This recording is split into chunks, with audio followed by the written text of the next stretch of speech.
So guys, itong rin ang bagong pinagkakabalahan ng Migo, no? Itong crayfish. So ito ang aking kapalpan. So yung nag-maintain na sa tubig na maging maka-audible sa mga crayfish. Itong water litos.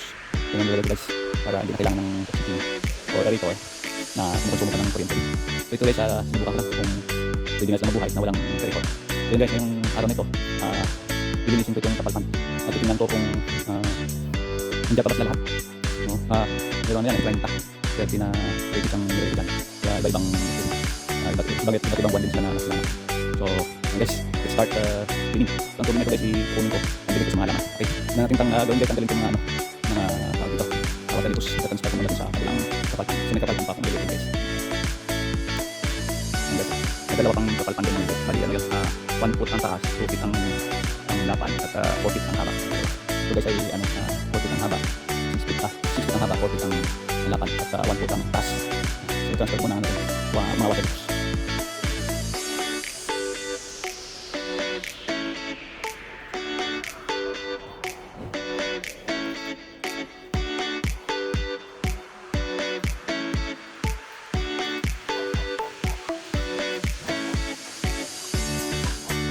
So yan guys, medyo nakuha ko na karamihan na water litos. So start natin ang paglimas.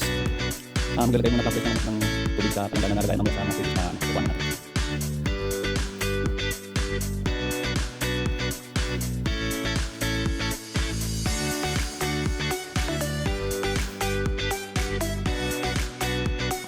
Ang last na natin nalagay ng tubig na kukuha natin. Bali, tapos lang gawin natin guys net. Tapos itong pagtalo ko doon sa net. Kasi may mga gapi dyan guys. Mga gapi dyan na nilagay ko para hindi magkaroon ng tipit, no? Dahil kung walang gapi, inikludan ng lamok para makontrol natin ng mga itlog or tipit. Maglagay tayo ng gapi. Kailangan natin ng strainer para ang gapi ay may balik natin kung madalas dito sa pagsalok. Okay?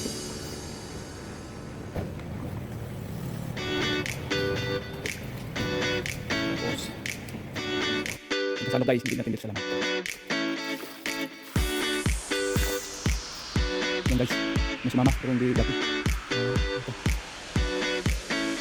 Tagpuls guys, anak ng palaka. So tapon ito guys, makakadagdag ito sa pagkainin natin. So hindi natin kailangan tapon na natin.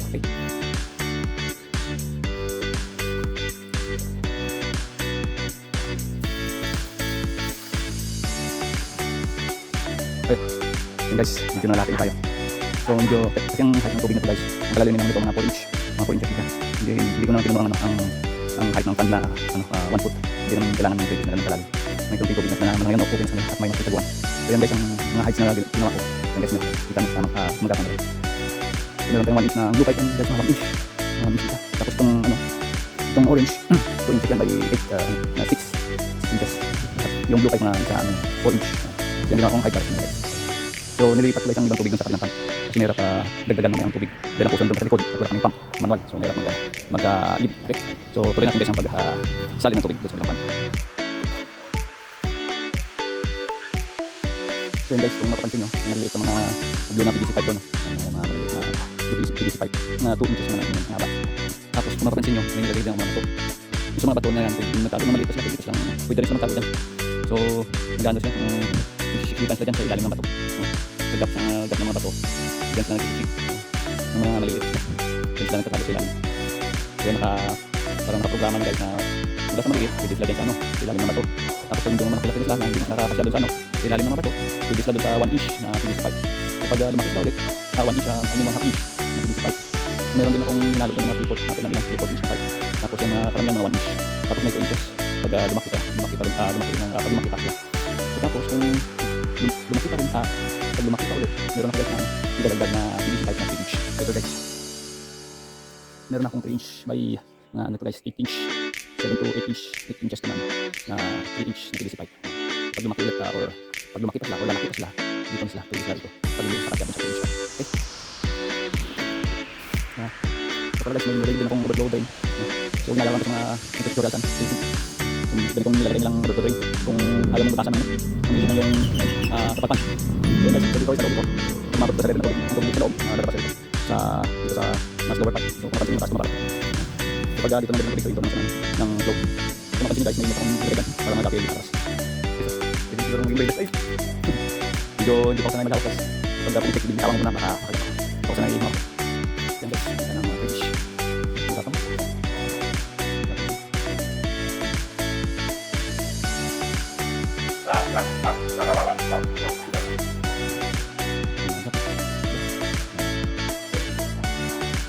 Yun.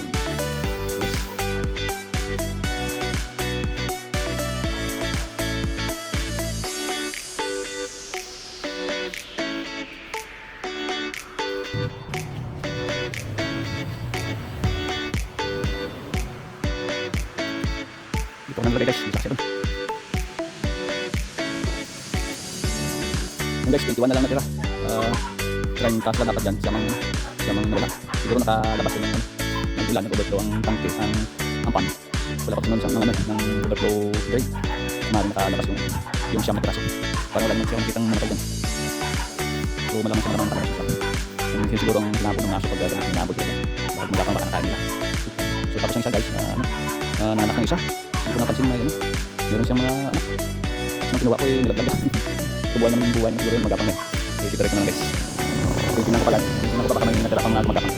Sinutin ko lang. Bago yun siya. Okay. So yun guys, yung maka natin. So ito yung maka guys. Yung dito. Kandi ko na siya. Yung dalawa.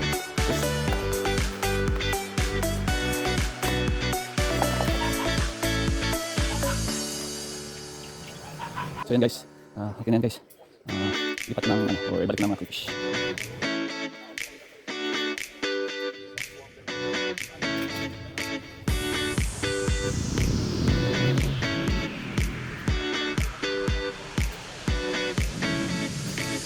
Yan guys, kung mga kalapit na ng tubig ng ito, dagdagan na lang mamaya ng galing sa puso. Yan